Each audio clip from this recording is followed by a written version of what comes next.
Good afternoon and welcome to this roundtable entitled Development Challenges in a Post-Pandemic Africa. This is the first of three conferences of the new EU-Africa initiative, which is jointly organized by ISPI and by the Policy Center for the New South. The conferences are aimed at following and discussing the evolution of EU-Africa relationships. Today's event specifically is also organized in collaboration with the Organization for Economic Cooperation and Development, which I'd like to thank. My name is Giovanni Carbone. I'm head of the Africa program at ISPI, and I'm glad to welcome our five panelists today. They are Federico Bonaglia, Deputy Director at the Development Center of the OECD, Karim El Ainaoui, Executive President at the Policy Center for the New South, based in Morocco, Ambassador Giuseppe Mistretta, Director for Sub-Saharan Africa at the Italian Ministry for Foreign Affairs and International Cooperation, Rose Ngugi, Executive Director at the Kenya Institute for Public Policy Research and Analysis, and Elizabeth Sidiropoulos, Chief Executive at the South African Institute of International Affairs. Again, thank you very much for accepting our invitation. We have about 45 minutes for your contributions, and we'll then open up the floor to questions from our audience in the final part of today's meeting. Let me just quickly introduce the structure of the meeting, and I will then leave the floor to our speakers. In talking about the key development challenges in a post-pandemic Africa, I would like the discussion today to start by framing the continent's current economic trends. We will then move to exemplifying the kind of economic issues that three specific countries in three distinct and diverse African regions are facing. They are Morocco, Kenya, and South Africa, for each of which we have a specialist today. And finally, we shall touch upon how Africa's present developments are affecting or are affected by relations with the EU and Italy. Let's start with Federico Bonaglia of the OECD. Federico, can you give us a sense of how the continent's economic scenario is evolving, how it has been affected by the pandemic, and what are the prospects for a recovery after the pandemic or towards the end of the pandemic? Please, sure, Federico. Thank you.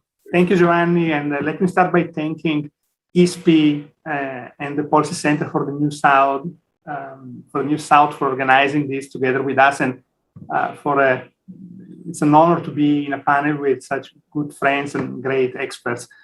My starting remarks are that the crisis is really putting the African continent in a very critical situation. Africa has been one of the hardest hit developing regions of the world in terms of the economic downturn. The continent has entered in a recession for the first time in 25 years. And I think that it's important to stress this. In 25 years, the continent has not been in a recession. And between 2010 and 2018, the continent has been growing at almost 5% per year. That was the second fastest growing GDP growth rate in the world. So Africa was emerging towards a much better situation than what we would think. But this crisis, this symmetric shock that is exogenous to Africa, has brought, unfortunately, a halt to this process. So we have some 41 countries in the continent that are in recession.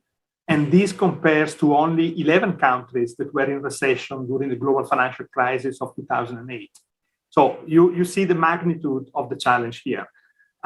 What is the most worrying implication of this is clearly for human well-being, human development. We have probably up to 40 million people that may enter into extreme poverty in the continent by the end of the year. And this would add to the existing millions of people that are already in extreme poverty. So it's very serious. The second point I want to make, and I have 3 points, is that the path to the recovery is going to be quite different for different countries. Clearly, oil exporting countries will be benefiting from the increase in oil prices that we are observing. And there are some countries that are more diversified, maybe less reliant on tourism, for example, and they will be able to get out from the recession more quickly than others. But for some countries, especially those that are highly dependent on tourism and food imports, those are probably not going to go back to the pre-crisis level before the end of 2025. The third point, and this is the last point I want to make, is that the situation is exceptional. It is reverse in progress. And what is very worrying is that Africa is entering into this crisis with much lower fiscal space than they had in the previous crisis. If you just look at the situation of domestic resources, it is stagnating around 17%, and most likely the tax to GDP ratio has decreased by about 10% in a majority of African countries. If you look at the ability of African governments to mobilize anti-COVID and anti-crisis rescue packages, this has been much more limited than the rest of the world. Just to give an idea, the IMF estimates that there are $16 trillion that were mobilized to respond to the crisis. But when you look at low-income countries, the figure is much lower. We are in the range of millions, not trillions. And if you compare the debt service that African countries are paying every year, which is around 100 billion, is actually twice as much what they were able to mobilize in response to COVID. So I will conclude here. The situation is very difficult, but we think that African countries do have an opportunity to get out from the crisis stronger if the international community changes its approach to Africa. So the next questions will be very interesting to hear, because we believe that the European Union and the international community at large have a very important role to play to address the vulnerabilities of Africa. Thank you.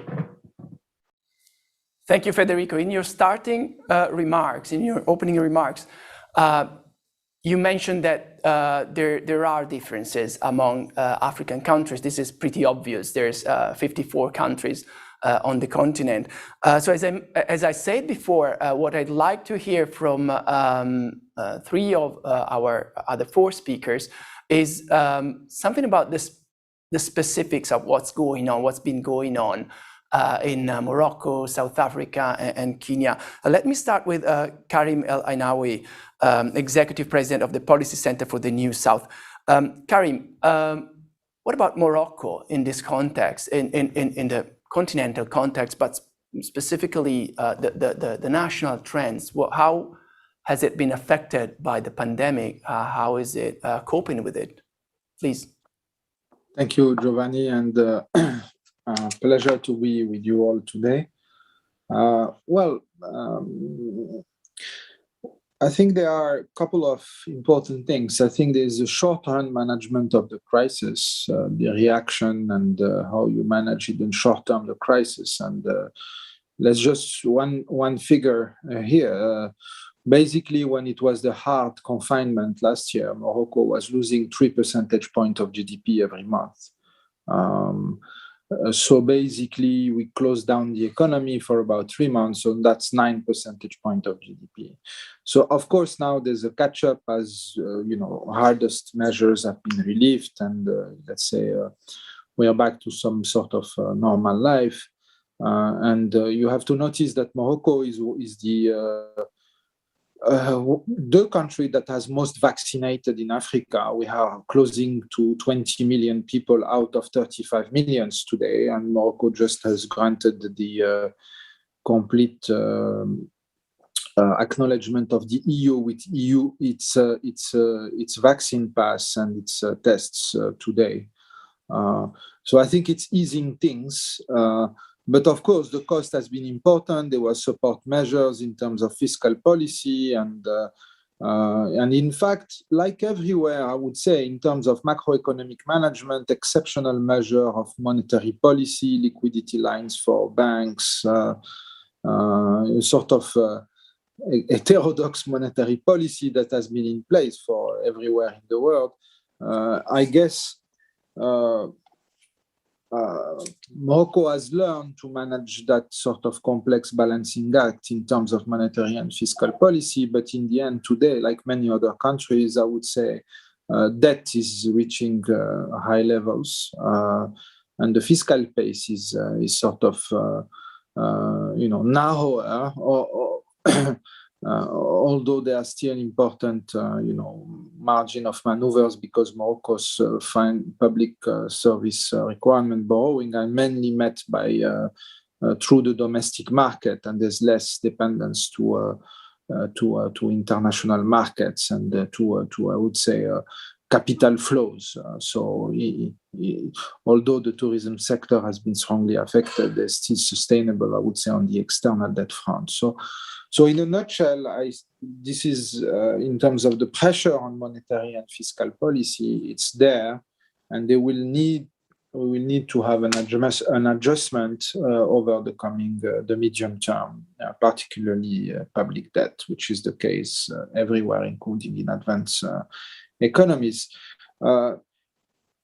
Like everywhere, the structural sort of reform agenda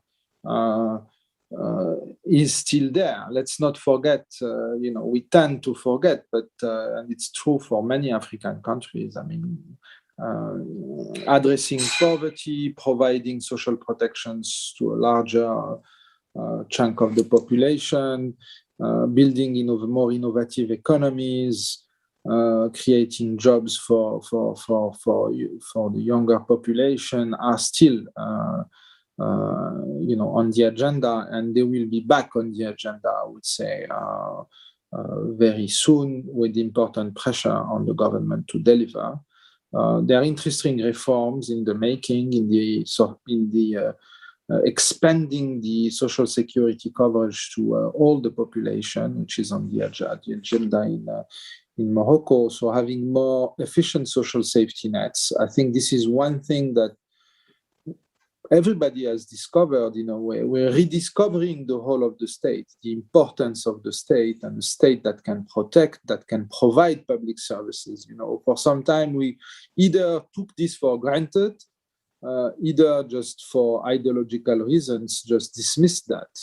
But everywhere populations are asking for the state to provide protection, to provide vaccines, to provide efficient healthcare services at affordable costs. And this is where Morocco has taken this crisis very seriously, and hence the very high rate of vaccination, the well-organized campaign to provide vaccination for everybody. Although, as I said, deep and structural reforms to create jobs for your younger population, and increasing growth, being more innovative, increasing the quality of education remains here.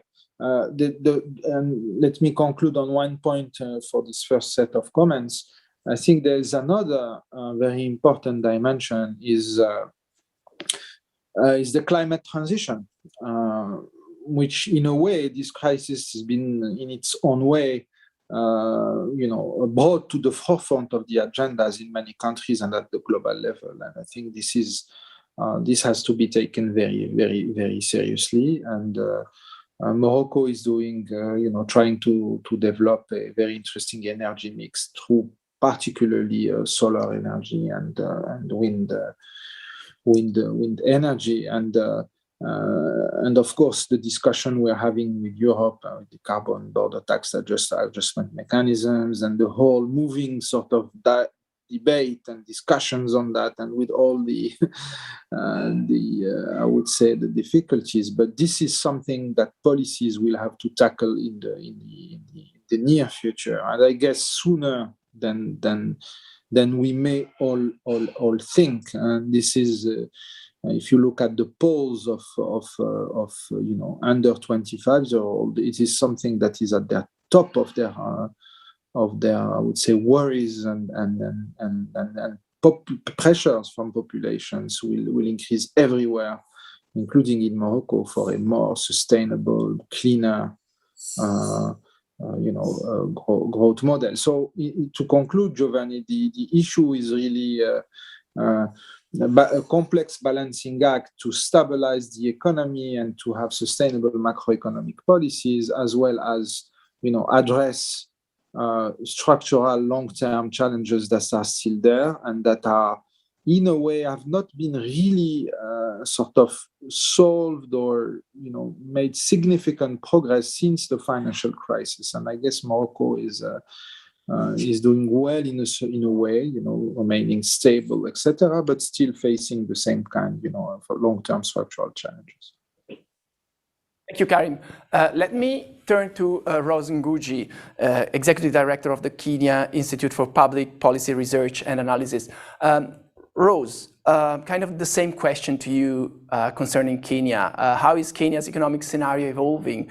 What are the country's main development challenges and what are its key strategies? But before you start with this, can you also tell us very quickly what kind of diffusion the virus actually had in Kenya? Because international media have covered the South African case, but didn't cover very much in terms of main headlines, other African countries. Rose, please.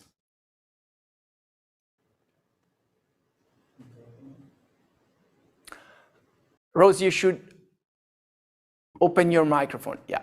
Yes, I have opened now.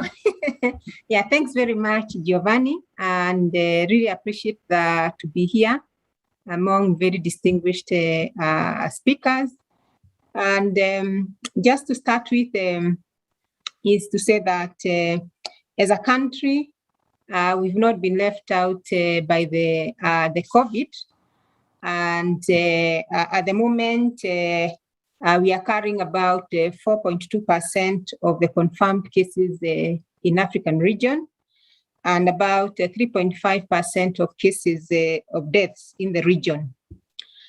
We have moved on with the vaccination program. We started it sometimes in March, beginning of March, when we received the first consignment of vaccination of about 1.02 million vaccines. And this is continuing. We have had several others, AstraZeneca, Moderna, and all these other Johnsons, and everything has come in. But I would say that we are yet to get to the levels that the developed countries are, with less than 10% of the population, less than 5% of the population actually having been vaccinated at the moment. So, given that situation, what we notice is that in 2020, the economy actually contracted for the first time in 2 decades. In that period, before the COVID, it was growing at about 5%. But with the COVID, it contracted in 2020 by 0.3%. Tourism was the most hit, almost collapsing, with the international arrivals actually declining by 71.5%. And at the domestic level, the restrictions that have come in with different waves of the COVID have seen domestic tourism not necessarily rescuing the sector, but right now there are efforts actually to see that the sector, trying to attract and put more effort to market the sector. Agriculture remained very strong, growing at about 4.8%. And this is despite the fact that when we had COVID, it's the same time that we had the desert locust invasion.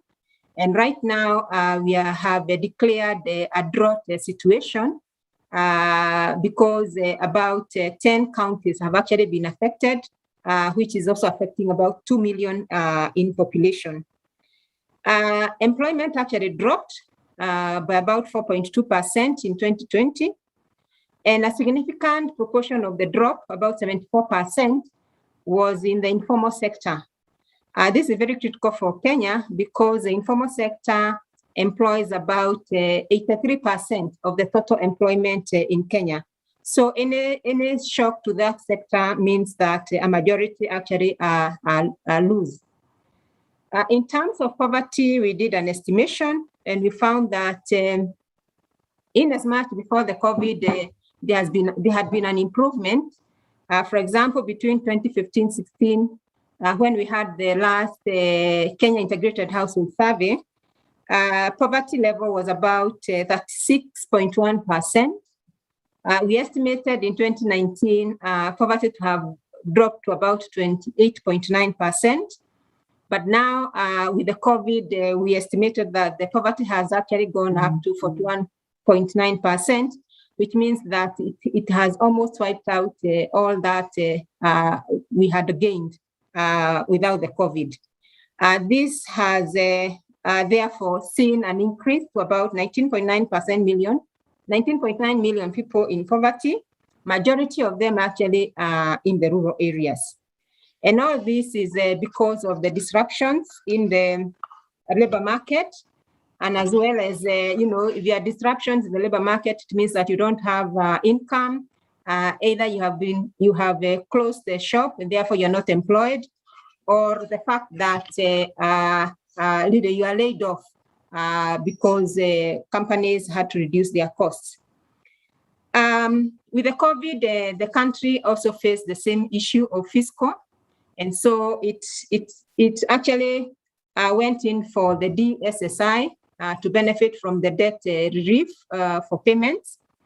But in addition to that, it also went for the emergency fund from IMF, and also went in again recently for two programs, the ECF and the EFF, to support in the structural reforms in reducing the imbalances that are coming out to be very, very imbalanced. And then, of course, recently, like every other country, we have received the SDRs as IMF has distributed to everybody.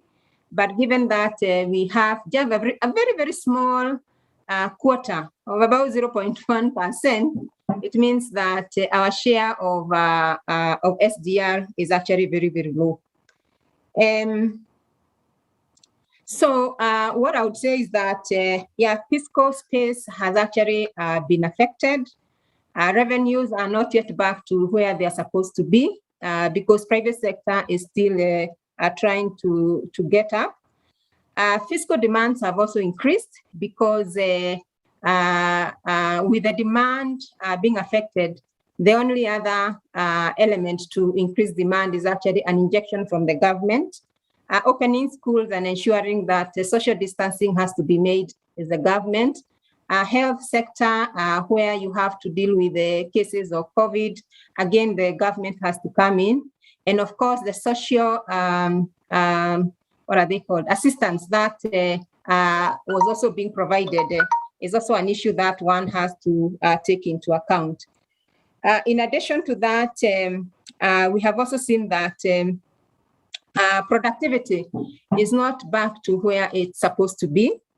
We can talk about a new dispensation, a period where maybe digital world should be the key thing, but without the adequate infrastructure to support the digital transformation, this still has remained not yet exploited fully.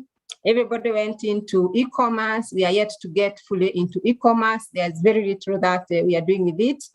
Thank God we have opened the schools, but before that, our kids couldn't go to school in as much as we had some gadgets for them in school, but because of the internet connectivity is not there, it was not possible for them actually to get to school. And in terms of the strategy, what the country has done is it has come up with a post-COVID recovery strategy. And in this strategy, one of the things that the government is pushing forward is its Big Four agenda, the one that looks at food security, employment through manufacturing, health, and also housing. But manufacturing actually contracted that year by 0.1%, which means that the target of getting to manufacturing contributing about 15% of the GDP is still a dream that we are yet to get into. The other element that the government is actually emphasizing on is on a critical infrastructure, including water provisions, realizing that with the COVID, water has become a key essential in dealing with the situation. And of course, trying to promote agricultural transformation is still critical, given that it is the sector that actually supported the economy during this COVID situation. And finally, because we have devolved our government system, of course, the government is making sure that it can transfer as much possible the shareable revenues to the counties, because that is where our policies are implemented. And we saw during the COVID period, both the national and the county governments came together in some areas to work together in terms of addressing the crisis. But at the same time, each county had a sort of a strategy on its own on how to address or approach the crisis, because the effects across the counties were very, very different. And the spread was also very, very different. So each county had its own encounter as far as the spread of the COVID is concerned. I want to stop there at the moment. Thank you, Rose, for this comprehensive overview. Now, South Africa. Elizabeth Sidiropoulos from the South African Institute of International Affairs. Elizabeth, South Africa's economic growth in South Africa has been pretty weak for the better part of the last decade, and this was due to both, I would say, structural problems as well as possibly political problems, political issues. How was it affected by the arrival of the pandemic? On your microphone, please. Yep. Thank you. Yes. So good afternoon, everybody. It's good to be with all of you this afternoon. I mean, that's exactly the point, Giovanni, that South Africa entered the pandemic on the back of really poor, weak growth, and the political problems were really the problems of state capture. 10 years under the Zuma presidency, where really state institutions, state capacity was really hollowed out significantly, and billions of rands, probably dollars as well, were wasted or went to enrich a few individuals. And trying to recover from that was going to be difficult anyway. And I think the pandemic clearly sort of set us back even further. Just the best description of the impact, certainly in 2020, was that the South African economy contracted by about 7%. I think Rose was talking about a much smaller figure with regard to Kenya. South African economy contracted by about 7%. There is a sense that this year, some of the projections show that we will have some positive growth by the end of the year, about 5%. We had, I think, some reasonable growth in the second quarter, but the third quarter, of course, will have a bit of a hit because of also not only the fact that we were in a fairly hard lockdown as we experienced the third wave, but because we also had the breakout of unrest and as a result of the imprisonment for contempt of court of the former South African president in mid-July. I'm sure that that was another thing apart from the South African variant and the South Africa's COVID challenges that hit the media around that time, and that sort of cost the economy a significant amount of money. It's still being counted. It's probably about 50 billion rand and so on. I think just to give you some important headlines about where we are sitting now as a country, sort of 18 months into the pandemic. The unemployment rate is now at the highest it has ever been. This is the strict definition of unemployment. In other words, those people who are looking for a job. There are also people who would take a job if a job was offered, but are completely discouraged. The strict definition is sitting at about just under 35% of the population, and which is about 7.8 million people. The expanded definition of unemployment includes another 3.3 million, which takes us to, I think it's about 44% the population. That's significant, and that not only highlights, I think, the long-term structural problems that South Africa has had in terms of trying to deal with unemployment, but it also highlights possible political consequences, of which perhaps July was simply just July 2021 was simply a small example. Again, maybe a couple of other points. Coming out of state capture, there are a number of things that we need to get right, and the government has come out with some great policies, ideas, etc. We're very good at developing plans and strategies and so on. Our real challenge is in implementation. And so we know what the problems are. We have plans to address them, but we really battle because some of these decisions require critical political, will have political costs. We're not in a position to move as quickly as we could. And a couple of highlights around that: state-owned enterprises, the need to reform them, the need to, in some instances, corporatize them, and so divest the state of the responsibility. Eskom itself, the energy producer, supplier, has about 450 billion rand in debt. If you add that to the fiscal situation, the fiscal debt, the fiscal position of South Africa, of the state, that really increases it. We're going to be hitting 100% soon if we really don't get to grips with it. We need to sort of create and really push very quickly the renewable energy sector, and there's been some good progress in the last few months in that regard, where the threshold above which companies have to apply for a license to generate their own electricity has gone up to 100 megawatts. It was 1 megawatt.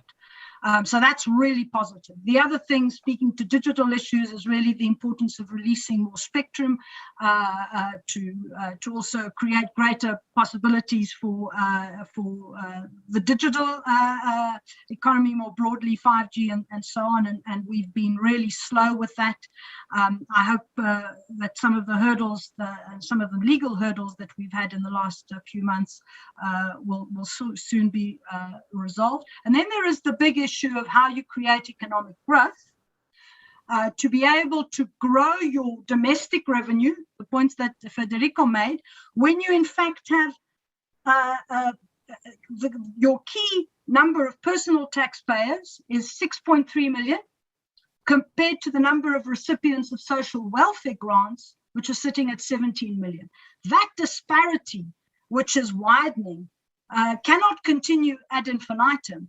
Clearly, we have to build up a more efficient social safety net, and I think that's one of the big successes of South Africa, in fact, over the last 27, 28 years. But it's becoming increasingly difficult, and we saw that also during the pandemic. The government mobilized around 10% of GDP to help deal with the pandemic, including introducing a very, very small amount, a monthly grant to those who were unemployed, were not receiving anything from the Unemployment Insurance Fund, of 350 rand. If you translate that into euros, it's a really small amount of money. But it made such a difference. When they stopped it, there was a huge outcry. And after the unrest in July, it's now been reinstated until March. But clearly, the only way the state can pay for it is because the increase in commodity prices most recently has brought in a bit of a tax windfall. But this is a serious problem about us going forward. And it goes back to our poor education system, which we still haven't managed to get right. And the fact that we've got a whole millions of people who do not have the skills that the economy requires to be employed. And the pandemic has knocked the large informal sector even further into poverty because of the on and off lockdowns that we've had to implement over the course of the last 18 months. There's much more I can say, but perhaps let me stop there, Giovanni. I'm mindful of time. Thank you, Elizabeth. This was very clear, although the picture, of course, it's very complex. And now let's now move to a different level. Ambassador Giuseppe Mistretta is the Director for Sub-Saharan Africa at the Italian Ministry for Foreign Affairs and International Cooperation. Thanks again for being with us, Ambassador. I'd like to ask you whether the COVID-19 pandemic put European relations with Africa at a standstill. And if not, how have they evolved over this period at different levels, at the level of the EU directly, but also at the Italian level or with other member states? Please, Ambassador. Thank you, first of all, for inviting me, and I hope that you are hearing me well. I would say yes. I wouldn't say no. I would say yes to your question. Actually, the relation between African Union and Europe, and Europe in general, and European Union has not been so intense as it was before. And this is mainly in my opinion, for two main reasons. The first one is that African leaders are not particularly happy with the vaccine. I mean, with the delivery of vaccine. We have very outspoken commentaries by the Special Envoy for African Union for COVID, who was very critical about all the promises of donations, etc., of vaccine coming from the Western countries and Europe.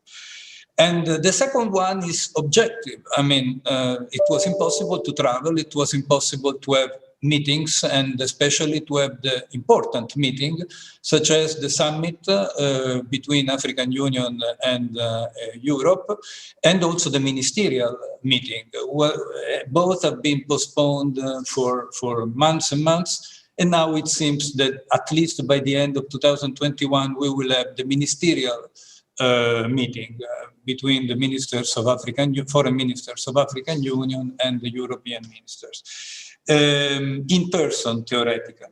So for these two reasons, yes, it's true that the relation might have been better. And we have, all of us have noticed that the pandemic and the delivery of vaccination has become an act of diplomacy also, because India and China and other countries have been, Russia, have been very, very proactive in delivering. In this respect, I mean, maybe the African leaders would expect more from Europe, from the European Union. Nevertheless, now the situation, of course, at the beginning, all the countries were a little bit selfish for assuring, first of all, their own necessities.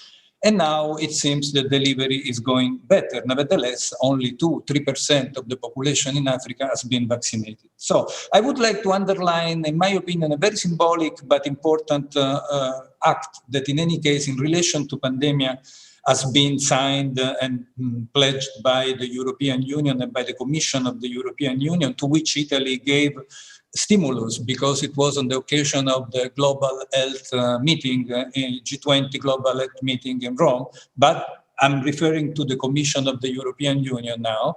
The promise of delivering of financing with 1 billion euro, a set of hubs for the fabrication, let's say, for putting together the vaccine in the African countries. And it seems to me that 5 African countries have been selected, such as Rwanda, South Africa, Egypt, Morocco, and Senegal. And this is symbolic. Of course, the financing is not enough. It will take a long time. But this may be the most visible among the many other possible interventions that I might remember about European action. I would stop here for respect of the 4 minutes. Of course, also I would have more things to add, but maybe in the second round. Thank you very much, Ambassador. I think we took a little more time than I expected for this first round. So I'm asking all of you to keep to your next interventions to some 2 minutes, please. Let's go back to Federico Bonaglia of the OECD. The OECD recently published a report focused on digitalization for Africa's development. Can you tell us, can you explain to us why does the OECD think that digitalization should be a key and viable component of Africa's growth strategies?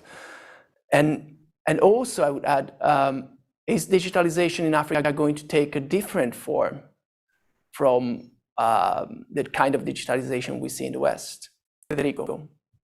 This is the famous report. So this is a joint report between the African Union and the Oecd Development Center. And I stress the word joint because we believe that each institution brings specific value added to the analysis. We do believe that digital transformation is crucial for Africa to meet one of its most tremendous challenges, which is creating jobs. As you know, 29 million young people join the working age every year in Africa. And by 2050, 1/4 of the population will be from Africa. So the current growth model is not generating enough jobs for these people to have a decent job and to have opportunities. 10% of only 10% of the young that are in the labor market are wage employed. And on current trends, I think that by 2040, more than 60% of all the jobs will still be own account and household jobs.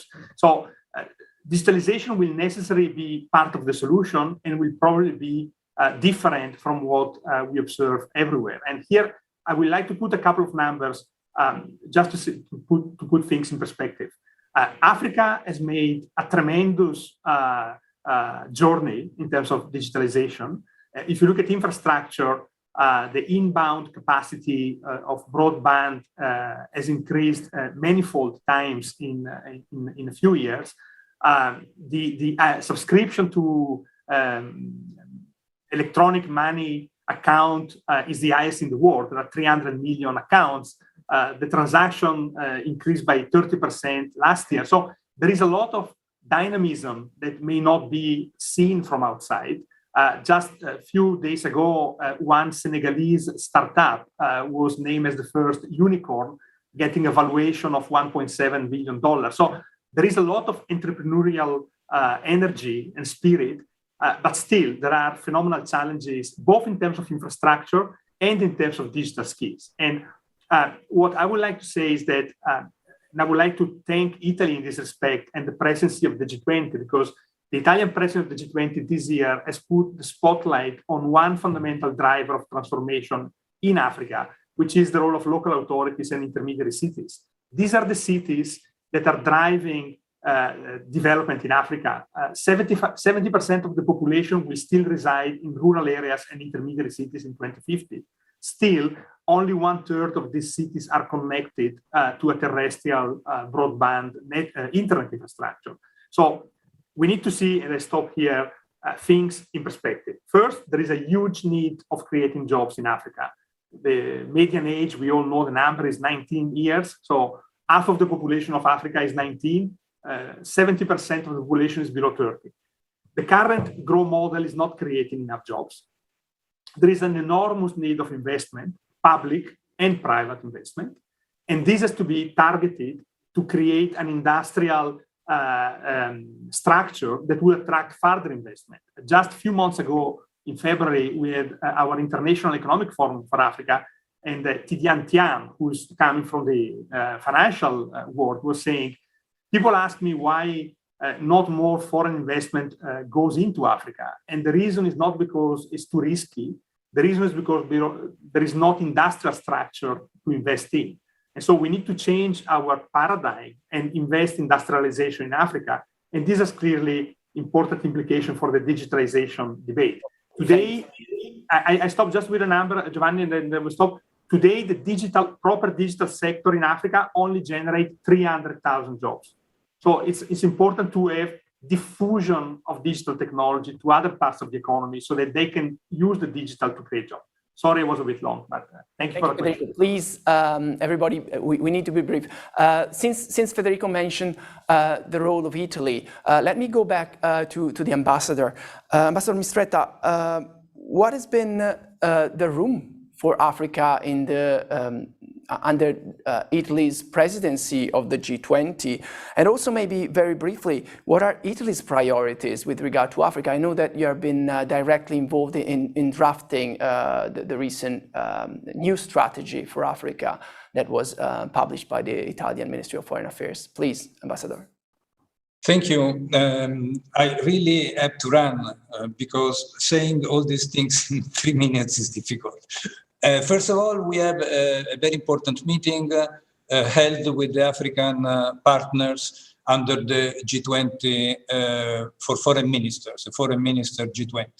In Matera, we invited in a sort of reach out at least 7-8 countries from Africa, all the Mediterranean countries, plus the Republic Democratic of Congo, Rwanda, Niger, and South Africa is part of the G20, in order to have a dialogue with all the other partners of G20. This was very highly appreciated. The problem was that, of course, all the topic of conversation were changed in the COVID main topic and reactions. So actually we understood from that appointment, from that event, that this is really the priority in the dialogue between Europe, G20, and Africa. Now the priority remains medical, but it's also financial. I don't afford this topic in the presence of so many economists and experts, but of course the problem in Africa of debt or liquidity remain, and this is exactly the competence of G20. G20 adopted a number of measures, really, I would say satisfactory, not totally satisfactory, but which are in the line of the expectations. I don't mention them technically speaking, but there are numbers of measures. The most important maybe is the possibility to use the right of the drawing rights from the FMI, also for the African countries. So under this point of view, I think that there is a response. It is a good response. As far as Italy, Italy has always been very much engaged. You mentioned the document Partnership with Africa, which was issued at the end of 2020, but also now, in relation with the G20 responsibilities with the partnership for the COP26, we will have a big meeting with all the foreign ministers of Africa, whose name is Encounters with Africa. It's a conference with the foreign ministers in which we try to put together to cross the priorities of G20 and the priorities of COP26 in collaboration, in partnership with the African countries. It's a very big challenge, very big challenge. The priority for us remain Sahel, Horn of Africa, stability, development, inclusivity. And we can talk all the afternoon about that, but I would stop here and we will do our best in this respect. Grazie. Thank you, ambassadors. Thank you, Giuseppe. Thank you very much. Karim, you talked about the Moroccan economy before. Can you expand this to the region, to North Africa? Morocco has been known to take a very active, to be very active and take a number of initiatives towards other African countries in terms of expanding economic links over recent years. Can you tell us something about the progress that has been made in the region and the prospects for more interconnected economies? You're meaning in the North Africa region or African continent as a whole? In the North African region primarily, yes. Well, I guess not much is happening on the economic front in the region. I guess you're well aware of the situation in Libya, which has very strong impacts, of course, on the region, but more broadly, I would say on the Sahel as well. In terms of the trade and goods services in the Maghreb, there's not much progress. It's still less than, I would say, 2% of external trade of those countries due to difficult political relations with Algeria. So I guess not much is happening. This is also why Morocco has been, developing its relation with the rest of the continent. And of course, traditionally with, I would say, the European Union, but also more broadly with large emerging markets, which is I would say, a global trend that you can find in all the global South, I would say. So I don't see progress being made in the foreseeable future, unfortunately, unless we have political change, particularly in Algeria. Morocco's interest in expanding links with other countries in the region, say West African countries, for example. Yeah. Well, you have to know that Morocco, for instance, in several of these countries before the COVID crisis was the largest foreign direct investor in those countries, including non-African countries. Not every year, but for a couple of years for several countries. So Morocco has been investing a lot. The banks in particular have subsidiaries, have been, we have sometimes 3 Moroccan banks competing in one single country in Africa, telecom and all kinds of construction services, but also engineering services, etc. But it's, I guess it's a win-win for those countries. It's also at Morocco's size as well, in terms of size of the economies, etc. So I think you ought to see this being developed in the near future. Of course, Morocco, but also other countries. As you may aware, I mean, Africa is the last frontier of development. So I guess there's a strong interest. There's also risks due to rivalries, that's a long topic we don't have time to address here. But I guess we will see this crisis has been an accelerator of, sort of underlying tendencies that were there, and lots of repositioning. The countries that will emerge stronger are countries with the solid internal fronts, and I think we have, this polarization and division of internal fronts, which is affecting many places around the world, and including, I would say, advanced democracies, is also a tendency that you will see shaping Africa's future. I don't think there's such a thing as a global narrative about Africa. I understand that it is needed in a way, but this is 54 countries. This is something I always say. So there's lots of heterogeneity there. I mean, there's not a single narrative. I like the work that's being done, but you cannot summarize Africa's, story for a year in a single narrative. So it just doesn't work unless you don't want to spend time to understand Africa. You just want to have a sort of a floating idea. I'm sorry to be a little bit blunt on that, but that's the truth. And sometimes we have to tell the truth. So there's nothing such as a global narrative about Africa. I mean, Kenya's situation is not Botswana's situation. Morocco's situation is not Ivory Coast, Senegal. I mean, it's very diverse places with counter-cyclical factors,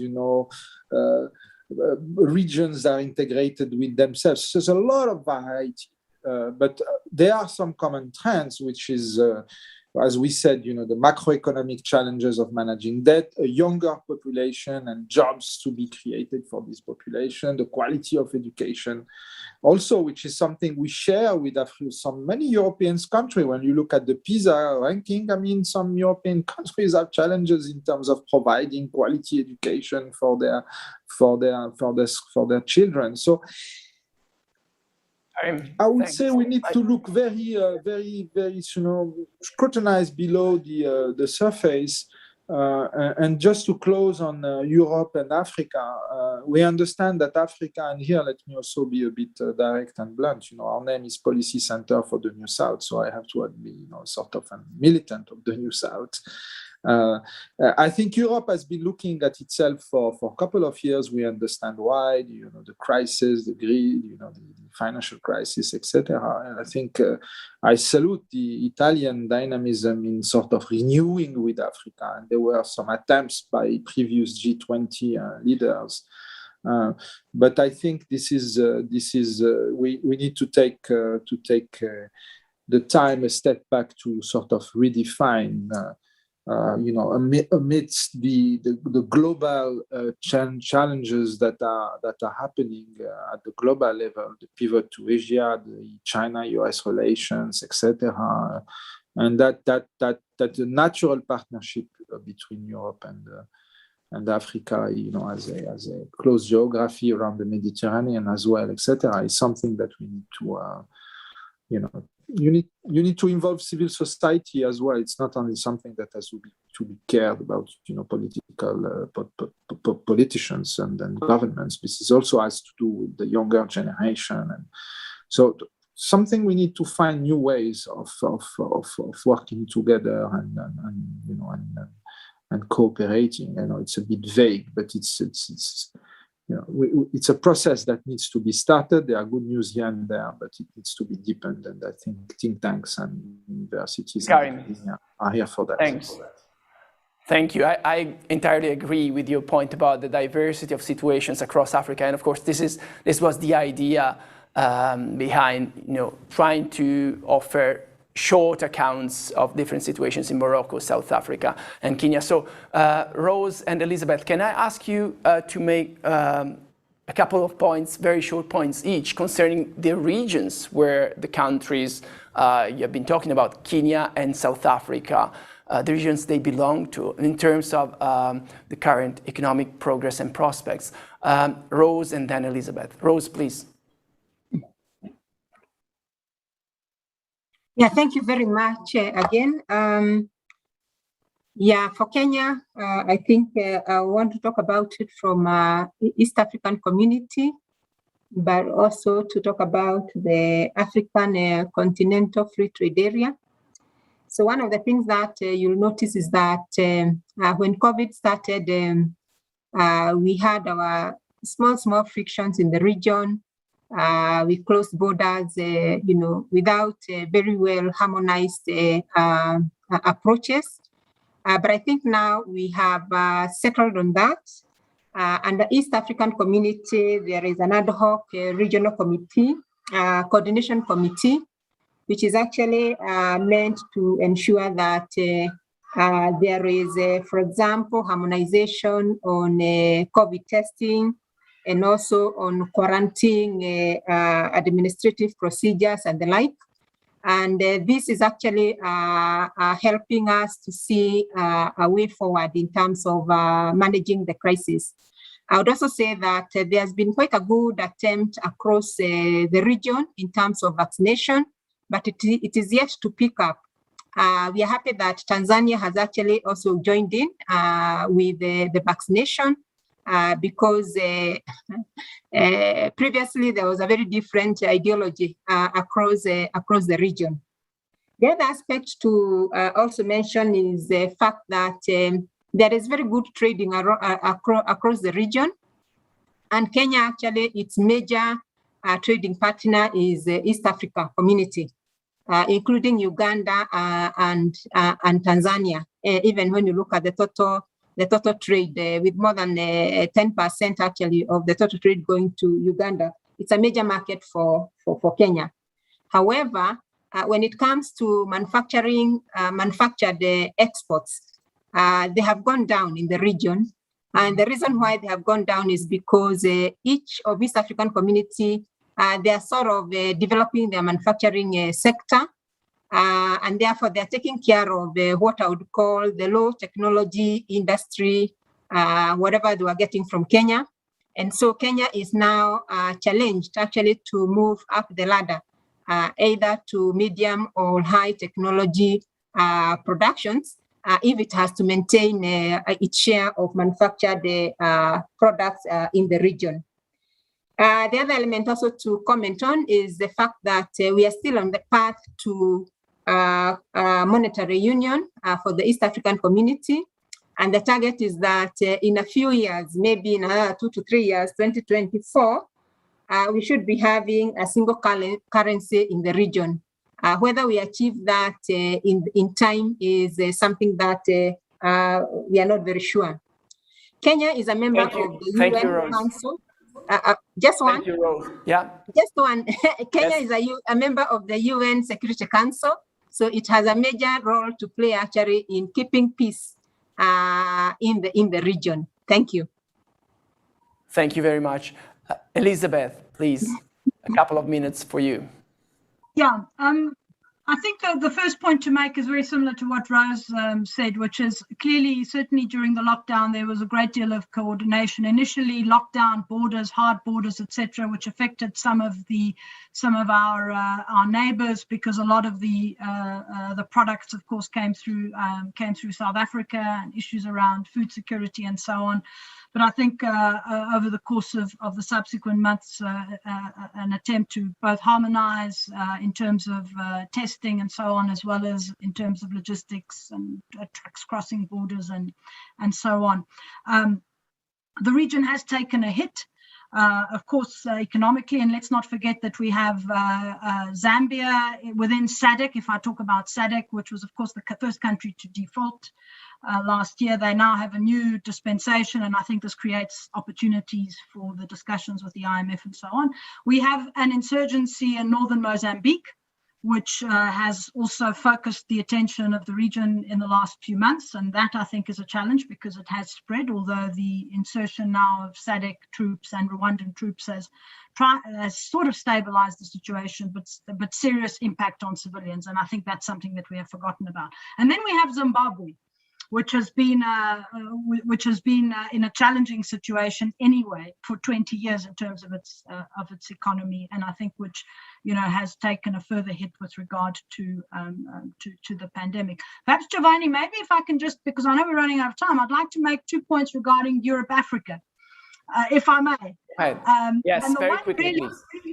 The one really relates to the issue of SDR reallocation. So Rose reflected on that a little earlier, significant $650 billion, but most of that is going to the developed world, and there's now a discussion around SDRs. I think one of the things that European countries and members of the European Union could do is to really speedily move on identifying and addressing ways of reallocating these SDRs to certainly low and lower middle income countries, and to do it in a way that doesn't increase conditionalities, that doesn't increase the debt burden, and allows for this to be used quickly, because we know the fiscal space. And secondly, I have to say this, I am South African after all, with intellectual property rights waiver. That's not the silver bullet. But clearly, you need to have a dispensation which recognizes, when you're talking about private intellectual property rights, when you have an emergency and you have a crisis like we've had for the last 15 months in the world as a whole, where a gap in your firewall affects everybody, that we have to have emergency arrangements for how we deal with IPR in situations of pandemics. And I think the EU, which has the EU Commission, which has the competency for negotiating at the WTO, should really take and consider the proposals seriously and meaningfully. They're not going to solve the problem now, but pandemics are going to be with us for a long time. And so I think that really must be on the agenda. I end there. You, Elizabeth. Let me just take a few more minutes so we can try and answer a couple of the many questions that we have received. I'll read you 2 questions, and I'll then ask 2 volunteers among you to quickly answer them. These are somehow related questions, I think. The first is by Asia, and she asks, how much does the COVAX initiative have affected the African states' policies in terms of vaccination? Was it relevant in any way, in any sense, or was it pretty unremarkable? And maybe we could relate this to Andrea's question. He asks, he or she asks, how do you assess the Chinese outreach to Africa during the last 18 months? Will medical equipment and vaccines buy more influence for Beijing in the continent? So have to do, of course, with external support in addressing the pandemic and possible political implications. To answer? Federico. You want me to go first? Well, yes. I will not address directly the question of the COVAX facility because I don't know enough, to be very frank. I just want to notice that as of last week, only 3% of Africans were fully vaccinated. And in the European Union, we are around 57 or 58%.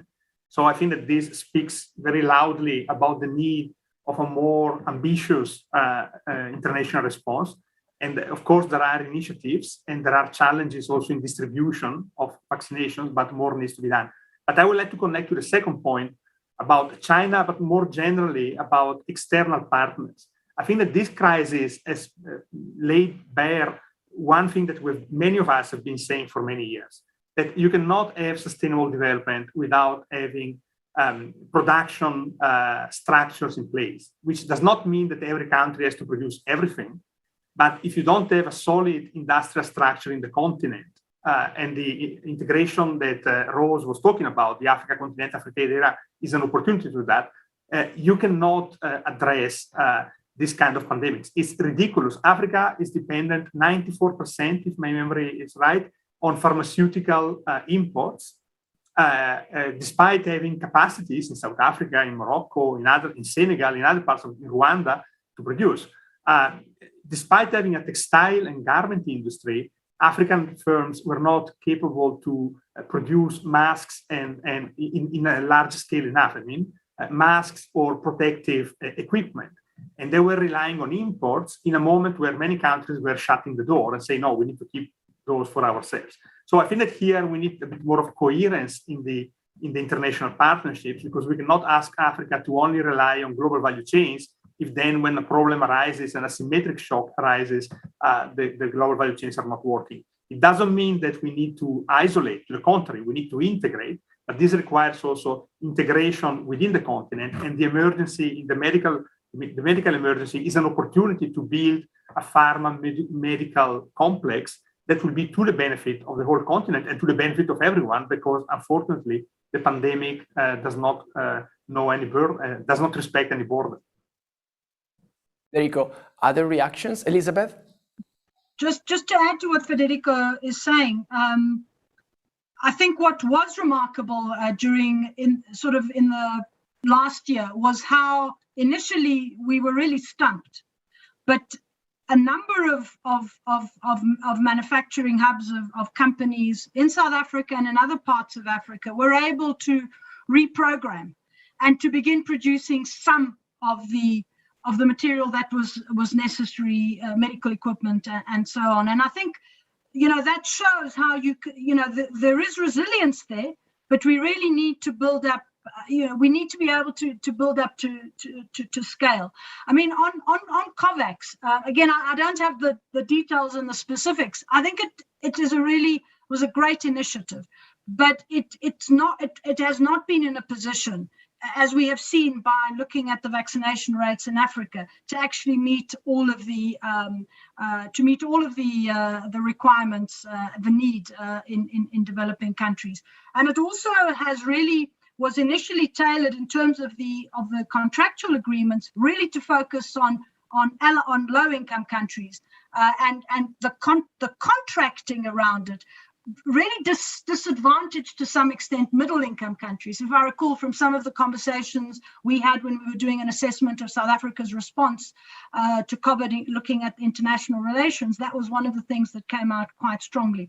I think there is a need really to actually look at the facility now, look at assess it and actually review it, and potentially actually think about how you can make using the COVAX platform the basis for creating perhaps a more permanent facility to deal with pandemics, again, because pandemics are going to be here, are going to be with us for a long time. But really thinking not only about how you deal with low income, but also how you deal with middle income countries, where a lot of the world's poor are and who are tend to be at the end of the line when it comes to vaccinations for all sorts of reasons. But I think the West, the North, can do much more in terms of supporting COVAX at this point. In quick response to that question. Giuseppe, did you want to comment on this? Thank you. Just because I read before this meeting, I read some statistics, and I read, maybe I'm wrong, but I read from some, it's not my responsibility, but that COVAX provided 200 million vaccine up to now, but distributed in 138 countries. So you understand that if we think to Africa, where we need to vaccinate 1,200,000,000 people, it's evidently not enough. So I understand the effort. I believe that all the politicians understand that the effort must be much bigger. And as far as the Chinese diplomacy, vaccine diplomacy, it has been evident that China also in the medical sector, in vaccine, is a main actor in Africa. Immediately, they tried to transform this in diplomacy, in showing off all the capacity of the Chinese system. If I may say something more, with the typical Chinese characteristics. So they immediately provide, they are rich in providing, and then there is a defect in fabrication because you know that the Chinese vaccine is not the most effective. So now, for instance, Africa imported 400 million doses of Johnson & Johnson because the Sinovac was not really effective. And they are distributing now to all the population with the fund provided by COVAX and all the other pledges that have been done by the Western countries. So this is typical a little bit of all the other sectors in Africa by China. Thank you. Thanks a lot. Thank you. Let me conclude by saying that, like other regions, Africa too had to grapple with the economic consequences of the pandemic. COVID-19 did not set the clock back for the continent, but it did add to the challenges African countries face. We tried to understand how, and I would like to thank our 5 panelists for helping us do it. They are Federico Bonaglia, Deputy Director at the Development Center of the OECD, Karim El Ainaoui, Executive President at the Policy Center for the New South, Ambassador Giuseppe Mistretta, Director for Sub-Saharan Africa at the Italian Ministry for Foreign Affairs and International Cooperation, Rose Ngugi, Executive Director at the Kenya Institute for Public Policy Research and Analysis, and Elizabeth Sidiropoulos, Chief Executive at the South African Institute of International Affairs. So thanks again, and a good evening to you all and to our audience. Thank you. Good evening. Thank you very much. Bye. Bye.